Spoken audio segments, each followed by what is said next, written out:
भाजपा नेता रविशंकर प्रसाद ने केंद्र सरकार की लॉकडाउन की रणनीति पर सवाल उठाने पर कांग्रेस नेता राहुल गांधी को लिया आड़े हाथ। मोदी सरकार के दूसरे कार्यकाल का 1 साल पूरा होने पर हिमाचल प्रदेश में वर्चुअल जनसंवाद रैली को किया संबोधित। दोपहर बाद नितिन गडकरी मध्य प्रदेश में वर्चुअल जनसंवाद रैली को करेंगे संबोधित।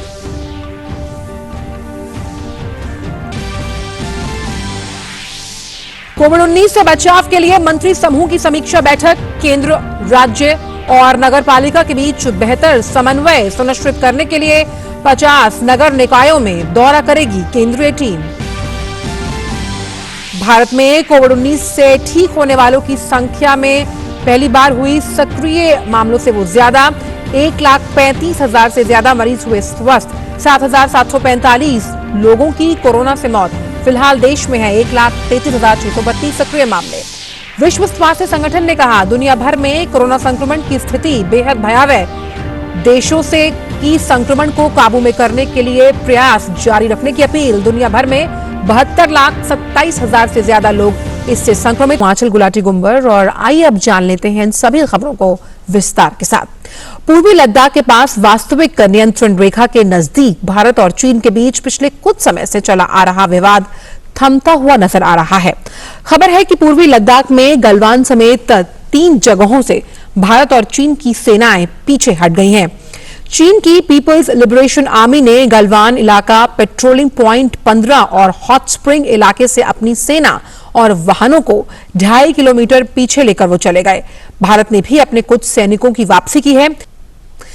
खबर असम से, जहां के तिनसुकिया जिले में पिछले 15 दिन से गैस के अनियंत्रित रिसाव के बाद सार्वजनिक क्षेत्र के उपक्रम ऑयल इंडिया के बागजान कुएं में लगी भीषण आग में 2 दमकल कर्मियों की मौत हो गई।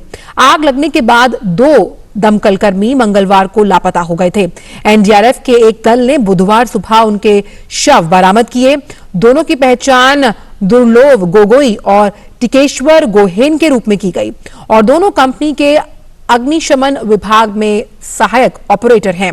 इस आग को बुझाने के प्रयास में ओएनजीसी का एक दमकल कर्मी मामूली रूप से झुलस गया था।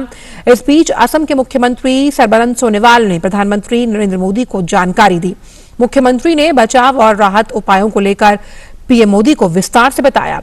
पीएम मोदी ने लोगों की सुरक्षा और प्रभावित लोगों की मदद के लिए हर संभव मदद का भरोसा दिया है। आग बुझाने में सेना और वायुसेना भी राज्य के एजेंसियों की मदद कर रही हैं, तो एनडीआरएफ की एक टीम भी मौके पर मौजूद है।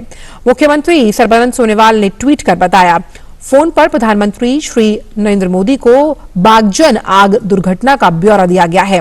उनको राज्य सरकार, पेट्रोलियम मंत्रालय और ऑयल इंडिया लिमिटेड की ओर से उठाए गए आपातकालीन कदमों के बारे में भी बताया गया। उन्होंने स्थिति को हल करने और पीड़ितों को राहत प्रदान करने के लिए हर संभव मदद का आश्वासन दिया। पीएम मोदी ने प्रभावितों की मदद के लिए दिया हर संभव मदद का भरोसा। रुक करते हैं अगली खबर का। देश भर में मोदी सरकार के दूसरे कार्यकाल के पूरा होने पर बीजेपी वर्चुअल रैलियां कर रही है। राष्ट्रीय, राज्य और जिला स्तर पर कार्यक्रम हो रहे हैं। पार्टी के वरिष्ठ नेता रविशंकर प्रसाद ने वीडियो कॉन्फ्रेंसिंग के जरिए हिमाचल प्रदेश में जन संवाद को संबोधित किया, जबकि दोपहर बाद 4 बजे बीजेपी के वरिष्ठ नेता नितिन गडकरी मध्य प्रदेश जन संवाद को संबोधित करेंगे। भाजपा नेता रविशंकर प्रसाद ने केंद्र सरकार की लॉकडाउन की रणनीति पर सवाल उठाने पर कांग्रेस नेता राहुल गांधी को आड़े हाथों लिया। मैं राहुल गांधी से एक सवाल पूछता हूं, हमसे पूछने के पहले अपने मुख्यमंत्रियों से क्यों नहीं पूछते जो आपकी पार्टी के मुख्यमंत्री हैं? पंजाब के मुख्यमंत्री ने, जो हिमाचल के पड़ोस में है, लॉकडाउन सबसे पहले किया, वहां तो उन्होंने कर्फ्यू भी लगा दिया। आज भी 30 जून तक लगाए हुए हैं। राजस्थान ने लगा रखा है। महाराष्ट्र में आपकी पार्टी सहयोगी है। तो नरेंद्र मोदी और जयराम ठाकुर और देश से सवाल पूछने के पहले राहुल गांधी जी कृपया करके अपने अंदर झांकिए कि आपके मुख्यमंत्री आपकी बात क्यों नहीं सुनते हैं। और खबर दक्षिणी कश्मीर से, जहां के शोपियां जिले के सुगू हिंदधामा इलाके में सुरक्षा बलों ने अब तक 5 आतंकवादियों को मार गिराया है। ऑपरेशन अभी भी जारी है। इससे पहले आज सुबह आतंकियों और सुरक्षा बलों के बीच मुठभेड़ शुरू हुई। जम्मू कश्मीर पुलिस, राष्ट्रीय राइफल्स और सीआरपीएफ ने इलाके में सर्च ऑपरेशन चलाया था। संदिग्ध इलाके में सुरक्षा बलों को देखकर छुपे आतंकवादियों ने गोली चलाई, जिसके बाद सुरक्षा बलों ने मोर्चा संभाल लिया। पिछले एक सप्ताह में शोपियां जिले में ये तीसरी मुठभेड़ है। पिछली 2 मुठभेड़ों में सुरक्षा बलों ने 9 आतंकियों को मार गिराया था। और अब बात वंदे भारत मिशन की, जिसके तीसरे चरण में यूरोप से भारत के लिए एयर इंडिया की उड़ानों की जो टिकटों की बिक्री है वो आज से शुरू होगी। टिकट एयर इंडिया की वेबसाइट से बुक की जा सकती हैं। एयर इंडिया ने आवेदकों से स्थानीय भारतीय दूतावास या उच्चायोग में पंजीकरण कराना सुनिश्चित करने के लिए कहा। वंदे भारत मिशन के तहत उड़ान भरने के लिए ये आवश्यक है। पिछले हफ्ते अमेरिका, कनाडा और अन्य देशों के लिए उड़ानों की बुकिंग शुरू होने के 15 घंटों के अंदर 22,000 से अधिक टिकट बिक गई थी। अब तक 70,000 से अधिक भारतीय नागरिकों को वापस लाया जा चुका है। तीसरे चरण में air India Europe, Australia, Canada, America, Britain और अफ्रीका के लिए लगभग 300 उड़ानें संचालित करेगा।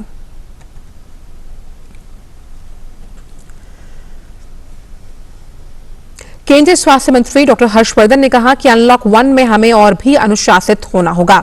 उन्होंने कहा कि इस दौर में पहले से ज्यादा सतर्कता की जरूरत है और social distancing, mask, face cover, साफ सफाई का ख्याल रखना और सांस लेने का जो सही व्यवहार है उसका कड़ाई से पालन करना होगा।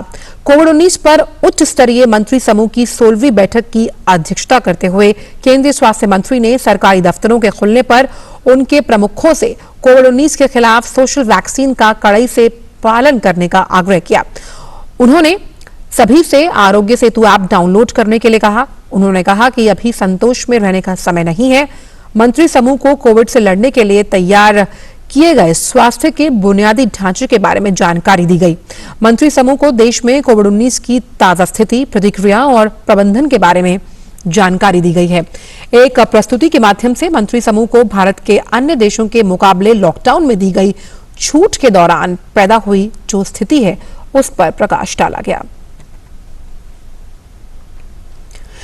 केंद्रीय स्वास्थ्य एवं परिवार कल्याण मंत्रालय उपनगरीय निकाय शहरों में एक केंद्रीय टीम भेजेगा जहां कोविड-19 के मामले तेजी से बढ़ रहे हैं।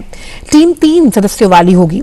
इसमें 2 स्वास्थ्य विशेषज्ञ और एक संयुक्त सचिव स्तर के अधिकारी शामिल होंगे। इस तरह की 50 टीम तैयार की जाएंगी। 15 राज्यों के इन 50 शहरों में सबसे ज्यादा कोरोना संक्रमण के मामले सामने आ रहे हैं। महाराष्ट्र के बाद तमिलनाडु में भी 7 शहर जिले कोरोना संक्रमण के लिहाज से बड़ी चुनौती बन गए। यहां भी केंद्र सरकार की विशेषज्ञ टीम जाएंगी। ये टीमें राज्य सरकारों की सहायता के लिए जो उन्हें कोरोना से लड़ने में तकनीकी सहायता भी प्रदान करेंगी। साथ ही स्वास्थ्य और परिवार कल्याण मंत्रालय की टीम महाराष्ट्र के 7 जिले और नगरपालिका का दौरा करेगी, जबकि तेलंगाना के 4, तमिलनाडु के 7, राजस्थान के 5, असम के 6, कर्नाटक, हरियाणा, बिहार और उत्तर प्रदेश के 4 जिलों के साथ दिल्ली, पश्चिम बंगाल, उत्तराखंड और गुजरात के 3 जिलों का दौरा करेगी। ये केंद्रीय टीमें मध्य प्रदेश और ओडिशा के 5 जिलों का दौरा कर सभी प्रभावित राज्यों का रिपोर्ट जो है वो सरकार को सौंपेगी। निजी क्षेत्र को जल्द ही इसरो की सुविधाओं का इस्तेमाल करने की इजाजत मिल जाएगी। मोदी सरकार के दूसरे कार्यकाल के पहले वर्ष के दौरान अंतरिक्ष प्रौद्योगिकी के क्षेत्र में भारत की उपलब्धियों के बारे में जानकारी देते हुए केंद्रीय मंत्री डॉक्टर जितेंद्र सिंह ने कहा कि निजी क्षेत्र को अपनी क्षमताओं में सुधार लाने के लिए इसरो की सुविधाओं और अन्य प्रासंगिक संपत्तियों का इस्तेमाल करने की इजाजत दी जाएगी। प्राइवेट खिलाड़ियों को उपग्रह प्रक्षेपण और अंतरिक्ष आधारित सेवाओं के क्षेत्र में समान मौका दिया जाएगा। गौरतलब है कि सरकार ने कुछ दिन पहले ही स्पेस सेक्टर को निजी क्षेत्र के लिए खोलने की घोषणा की थी। वहीं भारत के पहले मानव अंतरिक्ष मिशन गगनयान के बारे में केंद्रीय मंत्री ने बताया कि रूस में 4 अंतरिक्ष यात्रियों का प्रशिक्षण चल रहा था, जो कोरोना की वजह से बाधित हो गया। उन्होंने इस परियोजना की दोबारा गति पकड़ने की उम्मीद जताई है। डॉक्टर सिंह ने कहा कि स्कूली बच्चों में अंतरिक्ष तकनीक के बारे में समझ विकसित करने के लिए इसरो ने युविका नाम से एक विशेष युवा वैज्ञानिक कार्यक्रम शुरू किया। केंद्रीय मंत्री ने कहा कि कोरोना महामारी के दौरान भी इसरो के वैज्ञानिक कम लागत वाले आवश्यक चिकित्सा उपकरण की खोज में लगे हुए हैं। आईआईटी कानपुर में स्थापित क्यूप्रो हेल्थ टेक ने कोविड-19 महामारी से निपटने के क्रम में अपना पहला इंटेलिजेंट डिसइंफेक्टेंट चेंबर उसे विकसित किया है। Sunny walk intelligent disinfectant chamber 3 चरणों में काम करता है। आईआईटी कानपुर इंक्यूबेटर के सीईओ डॉक्टर निखिल अग्रवाल के अनुसार Sunny walk AI powered face recognition तकनीक का उपयोग करता है, जो उसके माध्यम से गुजरने वाले हर व्यक्ति के तापमान को रिकॉर्ड करता है। यदि तापमान सामान्य सीमा से अधिक है तो सनी वॉक का दरवाजा नहीं खुलेगा और अलार्म बज जाएगा।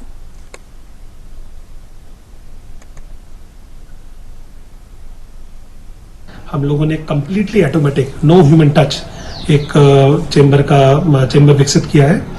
ये चेंबर 4 स्टेजेस में काम करता है। ये किसी भी ऑफिस पे, मेट्रो स्टेशन पे, एयरपोर्ट पे लगाया जा सकता है कि पहले स्टेज में जो आदमी है वो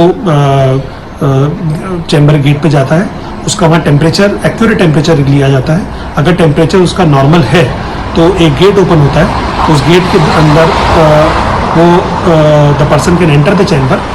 वहाँ पर एक फॉगिंग जो green synthesize biodegradable non toxic है फॉग, वो यूज़ किया गया है। उससे फॉगिंग होगी, और फॉगिंग का हमने इसलिए यूज़ किया है कि स्प्रे कई बार बॉडी के अंदर नहीं जाता वो की, और बहुत ज़्यादा गंदगी फैला सकता है। फॉग के जरिए इवन कपड़ों के अंदर और स्किन के ऊपर कंप्लीटली फॉग रह जाता है और आपको 10 सेकंड के अंदर आपको डिसइंफेक्ट कर देता है। और फिलहाल समाचारों में इतना ही। दीजिए इजाजत, नमस्कार।